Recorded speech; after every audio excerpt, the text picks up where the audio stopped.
no hay que cargar nafta, o por lo menos no hay que cargar en YPF, porque mañana va a estar un poco más barato. Bueno, dejamos ahora el tema del precio de la nafta y nos ponemos en comunicación con nuestra colega Liliana Franco, que ya está en línea con nosotros. Liliana.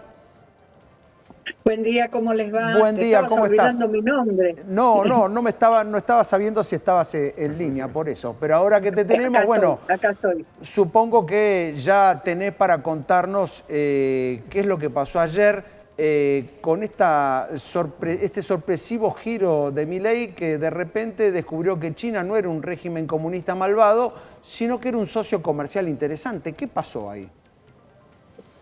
Bueno, esto te está demostrando que Milei, una cosa es el Milei discursivo y otra cosa es el Milei gestionando. Acordate que arrancamos con dolarización, ahora estamos hablando de competencia de monedas y yo ya te diría que el peso es la moneda que más se está apreciando, ¿no? Está claro. Y bueno, y con China pasa lo mismo. En realidad es cierto lo que él contó en el reportaje con Susana Jiménez, en el sentido de que fue muy importante la rapidez con la que China resolvió, ¿se acuerdan? El swap. Y los vínculos con el embajador chino continuaron a través de Karina Milei, a través de la ministra de Salud, Sandra Petrovelo, por distintas cuestiones, ¿no? Pero quiero decir, no es que nunca hubo contacto con la embajada de China, se mantuvo ese contacto. Además, insisto, o sea, negar el principal exportador el país que más nos compra, o sea, es ridículo. Entonces, una cosa es el discurso. Y el que nos presta la mitad de las reservas, ¿no? Dicho sea de paso. Exactamente. Pero además, todo el sudeste asiático, no solo China, son los mercados que más pueden crecer para nosotros y a los cuales debiéramos apuntar efectivamente. Bueno, lo que sí no sabíamos, y fue una sorpresa, es que confirmó que va a viajar en enero. Sí les puedo anticipar que quien viaja ahora en noviembre a China es Karina Milei. Karina Milei tiene previsto viajar a China. En principio, no te digo que ya está siendo confirmado en un 90%, pero es casi seguro, habiendo el presidente anticipado que quiere ir en enero, seguramente Karina Milei viajará. Viaja por el tema de la marca país, pero bueno, está claro que es un personaje muy importante del gobierno argentino, con lo cual tendrá un tratamiento, su visita tendrá un tratamiento especial. Ahora, déjame ahí hacer un paréntesis, primero de puertas adentro del gobierno, ¿no? Una gestión clave, como sería ese viaje a China, Liliana, que estás contando, no quede en manos de la canciller, no quede en manos de ningún funcionario diplomático de ninguna clase, sino en manos de Karina Milei. ¿Qué pensará Diana Mondino sobre esto, no? Y bueno, yo les voy a contar algo. Me parece que Diana Mondino no es la ministra preferida del gabinete. La verdad que no. Hay ministros que valoran mucho el rol de Diana Mondino, pero yo te diría que no es la ministra preferida del presidente. El presidente los temas internacionales los suele manejar con las siguientes personas. Reibel, Demian Reibel, y fundamentalmente el embajador en los Estados Unidos, Huerta. Yo te diría que son las personas, y también el embajador en Francia, que no me acuerdo el nombre ahora, pero el embajador de Francia es alguien que mantiene cierto contacto fluido con el presidente o con el entorno presidencial. Pero no es Diana Mondino la persona con la cual más interactúa el presidente. Respecto del tema, yo los estaba escuchando que baja los combustibles. Sí. También va a bajar el gas en torno al 3%. Esto es estacional, tampoco es que es un regalito, ¿no? Pero el gobierno está viendo que el índice de octubre no va a dar tan mal. Alimentos y bebidas vienen muy bien, ha bajado bastante, y a pesar de que tenés aumentos del subte, prepagas, colegios, alquileres, creen que rondará cerca del 4% el índice en octubre. Por supuesto, estamos muy lejos del 2%, pero están confiados que, viste que el presidente el sábado dijo, de ahora en más vienen buenas noticias. Bueno, este es el espíritu que encuentro en los pasillos del Ministerio de Economía. Claro. Como que Además allí, realmente lo peor... por buenas noticias, digo, para ubicarnos en lo que realmente pasa, una inflación que ya empiece con 3 en el próximo registro que vamos a conocer, que va a ser el de Aunque sea septiembre, 3,9, ¿viste? definitivamente es una buena noticia. Digamos, cualquier cosa que perfore ese 4% donde parece haberse instalado, consolidado el nivel de la inflación, eso ya podría ser considerado una buena noticia. Recordemos que además el gobierno está tratando de solucionar el problema de los desequilibrios de los precios relativos. Entonces, ustedes comentaban que de hecho los combustibles aumentan más, también el tema de transporte, Claro. también en otros rubros, ¿no? Porque lo que están buscando es reducir los subsidios en vistas al año que viene. Por otro lado, el blanqueo viene muy bien. Eso es ingreso, lo estás viendo con los depósitos, Sí. lo estás viendo claramente con la suba de los depósitos, por eso lo prorrogaron. Obviamente se anunció a último momento, como siempre ocurre, vos hasta el último minuto que puedas, no Por decís que no supuesto. para luego Claro. prorrogar. Eh, y digamos, también octubre es un buen mes porque, por ejemplo, se supone que hacia fin de mes ya está definido el tema de la reducción de los sobrecargos del Fondo Monetario y vas a tener el número concreto de cómo mejoró la recaudación. Si es cierto, hay varios indicadores que así lo muestran, que en algunos sectores la actividad comenzó a Claro. repuntar, ¿no? Comenzó de niveles bajos, pero ya tenés más verdes que rojos. Y bueno, esto se va a tener que reflejar. En la recuperación del salario, según el INDEC, también se supone que en algún momento esto va a mejorar los datos negativos que todavía tenemos en materia de consumo. Pero bueno, en algún momento empezás a dar vuelta Sí, la situación. claro. Ese es el análisis que hacen en economía. Piensan que a partir de enero va a estar mucho mejor. Bueno, por de pronto se ha achicado mucho la brecha, eso es algo fundamental, que siguen. Y bueno, digamos, vienen las dos revisiones del Fondo Monetario que creen que se van a hacer juntas y no veo en el Ministerio de Economía mucho apuro por negociar un nuevo acuerdo.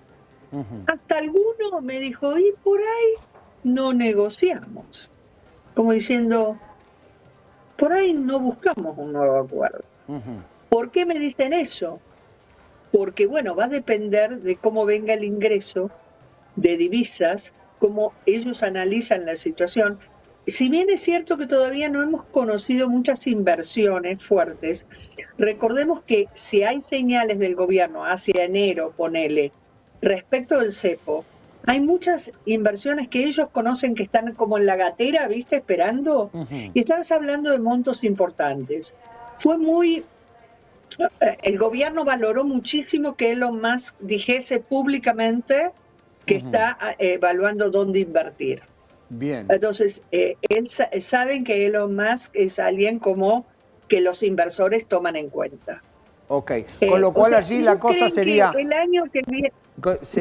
yo flexibilizo, no te digo levanto todas las restricciones cambiarias ni todos los controles de capitales, pero hago una flexibilización suficiente para que de inmediato ingresen algunos capitales que definitivamente ya están acordados, tienen nombre y apellido.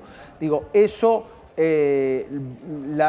esa chance podría ser más hacia fin de año, ¿no? Digamos, sería más en lo inmediato. Ponele Enero, febrero, sí. si te gusta. Hago un link O con lo sea, que nos dijo aquí en Canalé la semana pasada Orlando Ferreres, que dijo la unificación del tipo de cambio va a venir para el verano, no para después de las elecciones, porque eso para el gobierno puede ser exacto. demasiado tarde. Y alguien con la experiencia y con la cautela de Orlando Ferreres lo dijo con un tono de preocupación. Dijo, ojo que si el gobierno espera de más para salir del cepo, el momento ideal no va a llegar nunca. O sea, ya sabemos que el día que se salga del cepo, el dólar va a subir y eso va a tener un impacto inflacionario. ¿De qué medida? Lo veremos. Pero digo, eso sería un plan para salir del cepo mucho antes de lo previsto. Yo te diría que están como con las cartas orejeando el momento. Sí. Y el momento va a depender de muchas variables, no solamente del ingreso de divisas, que es una condición sine qua non, obviamente, el Banco Central tiene que reforzar sus divisas, sus reservas, perdón, pero también de que se estabilice la inflación, para que esa eventual suba que puedas tener del tipo de cambio no te golpee en inflación. Yo te diría que si le das a elegir al gobierno cuál es la prioridad, si fuera así la economía Claro. tan sencilla, lejos te va a decir que todo aquello que afecte la inflación es algo que no lo van a arriesgar. Claro. ¿Y por qué es esto? Y porque saben que a la baja de inflación se recupera mejor el poder adquisitivo, a la baja de la inflación esto ayuda incluso a estabilizar el tipo de cambio. Todos estos son los factores que ellos toman en cuenta. Hay un punto interesante, yo lo planteo siempre en las charlas que tengo. ¿Qué va a pasar con el tipo de cambio en lo que nos referimos a lo que llamamos el turismo? Recordemos que a fin de año no tenemos más impuesto país. No queda claro qué van a hacer con eso. Bien. Y si vos miras los últimos números, la balanza comercial, turística, está siendo negativa. Y no empezamos el verano, o sea, no empezó la temporada fuerte. Están analizando ese tema. Con lo cual allí podría haber alguna otra cosa. O sea, lo que quiere Santiago Bausili es no regalar los dólares para quien se vaya afuera. Entonces, hacer algún tipo de recargo o algo para no promover el turismo en el exterior e incluso hasta aprovechar esta desaparición del impuesto para importar para que desaparezca y darle un guiño al FMI el dólar blended también, ¿no? Eventualmente. Eventualmente, o sea, hoy por hoy, si vos me preguntás, no está definido qué hacer. Por ejemplo, tienen que tomar una decisión que no pase por el Congreso, empecemos por ahí, por el tema turístico estoy hablando. Y bueno, ahí podrían hacer anticipo de ganancias. Hoy lo tenés, hoy tenés el 30% de retención, ¿no? Seguir con ese 30% de retención. Hasta 30 lo podés, eso lo mantener, pero bueno, están estudiando este tema. ¿Por qué les preocupa? Porque obviamente ya hay señales concretas de que hay mucha gente que le es más conveniente veranear en el exterior. Entonces, es cierto lo que dice Mariano, Santiago Bausili dice, no quiero regalar dólares para que la gente se vaya al exterior, ¿no? Claramente. Y con la previsión de, como en tantos otros veranos, donde va a ser mucho más barato ir a Brasil que ir a Mar del Plata para un porteño, con lo que implica eso en salida de capitales. Lili, me quiero meter ahora en uno de los grandes temas de la semana que pasó y de muchas semanas que vienen por delante, que es el tema de aerolíneas argentinas. De un momento al otro, el gobierno pasó de aceptar lo que había decidido el Congreso, Aerolíneas no se privatiza, recordemos que en el marco de la negociación de la ley Bases, Aerolíneas había sido quitada de la lista de empresas privatizables y ahora definitivamente lo pone casi al tope de la agenda, ¿no? Uno puede verlo casi como algo que sea una especie de decisión modelo, un leading case, por llamarlo de algún modo, como diciendo, miren que la empresa que va a dar pérdidas no va a quedar en manos del Estado. ¿En qué situación está ahora lo de Aerolíneas? Bueno, ¿sabés qué es lo que cambió? Los sondeos de la gente. O sea, el gobierno empezó a percibir el rechazo de la gente a lo que llama el gobierno una casta laboral, porque acá tenemos una casta de trabajadores, o sea, son trabajadores sin duda que tienen beneficios que casi te diría de sindicalistas más que de trabajadores, ¿no? Sí, bueno, pero se benefician los trabajadores, ¿no? O sea, no es culpa de los trabajadores, la realidad es que tienen beneficios que te diría que yo no creo que haya alguna compañía que tenga esos beneficios para sus trabajadores, ¿no? O sea, no lo sé, no puedo afirmar que es la única porque no lo sé. Entonces, ¿el gobierno qué empezó a ver? Empezó a ver que la gente empezó a estar a favor de privatizar. Cuando a principios de año se discutió en la ley base, no tengo los números, pero la mayoría estaba en contra de privatizarla. Hoy el número se dio vuelta. ¿Por qué? Porque la gente empezó a descubrir el daño, el perjuicio que le hizo los paros salvajes. En realidad esto es producto del error del sindicalismo. Ni siquiera fue una estrategia del gobierno. El gobierno se vio beneficiado por una mala política sindical.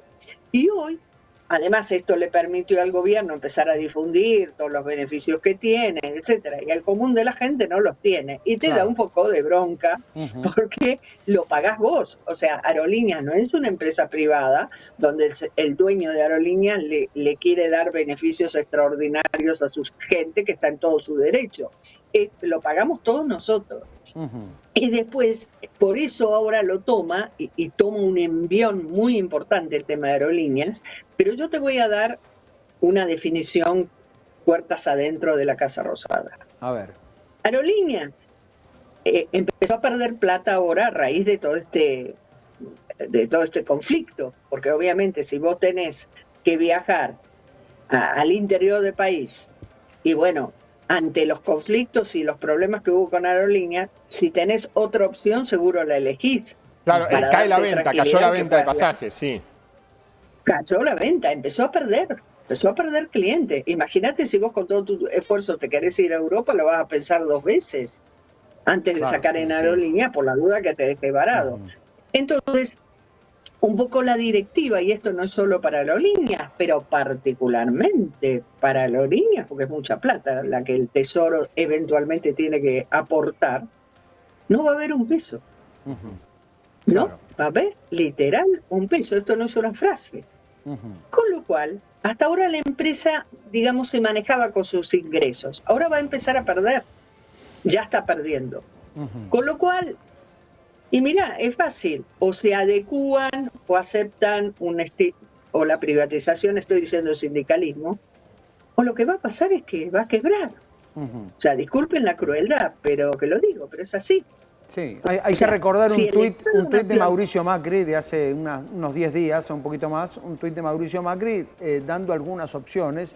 Una es esa, una naturalmente es la quiebra, y otra opción sería la privatización ordenada y otra una privatización después de una suerte de desguace de la compañía que por lo menos se saque de encima algunos negocios y algunas operaciones con muchísimo personal, muchísima conflictividad sindical y que no le reditúan ingresos. A ver, las líneas aéreas, si ustedes de esto saben, no son empresas que fácilmente son rentables. Son compañías complejas que el equilibrio presupuestario no es fácil de alcanzar porque son complicadas, tienen variables climatológicas, tienen variables de commodities, nada menos que como el petróleo. No es una compañía fácil. Claro. En general, lograr un equilibrio y ganar plata no es tan fácil, hay que planificarlo bien. Y por ejemplo, todos los países de Europa con grandes aerolíneas de bandera tuvieron la misma discusión y pasó en Francia con Air France, en Italia con Alitalia, etc. Alemania con Lufthansa. En Alemania con Lufthansa, pero por ejemplo Lufthansa que ya es casi una empresa privada porque cotiza y digamos tiene inversores privados, casi diría en todo el mundo. Digo, pero en todas partes se empezó a analizar qué se hace con eso. Aquí se suma el ingrediente de algunas condiciones laborales que prácticamente no existen en otros lugares.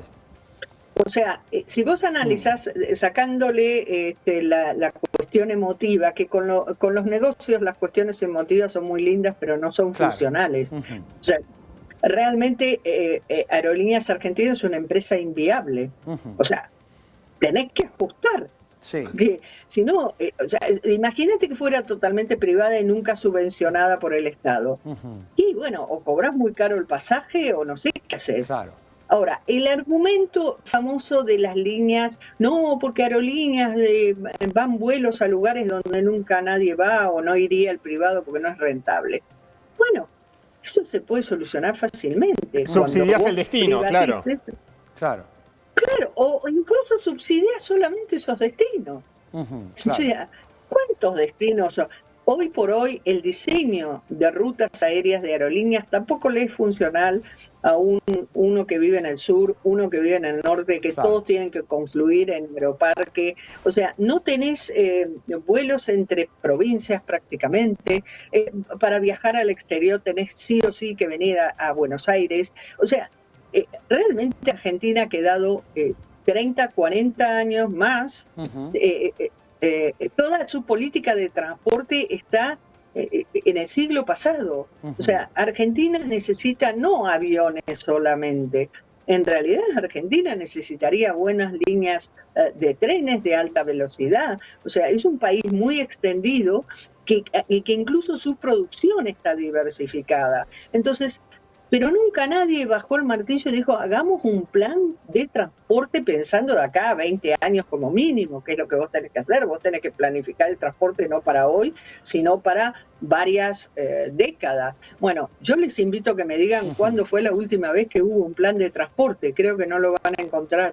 Claro. No van a encontrar un año para decir. Es así. Y todos los cambios, sobre todo en las últimas 2 décadas, digo, estuvieron signadas también por el poder del gremio de camioneros y el poder del transporte automotor, que definitivamente pesó mucho más que una política global de transporte, como decías, pesó mucho más ese peso político que la cosa de decir, bueno, armemos una estrategia, armemos un diseño a mediano y largo plazo, digamos. El peso sindical de los camioneros tuvo mucha más injerencia. Fíjate vos qué triste lo que estás diciendo.